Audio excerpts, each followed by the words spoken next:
Одни говорят одно, другие другое. А кому верить? Вот скажите, кому нам верить?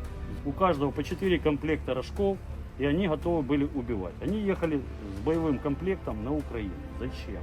Зараз ми перевіряємо, де населення, яке було покинуто росіянами, не евакуйовано. Це здебільшого люди похилого віку.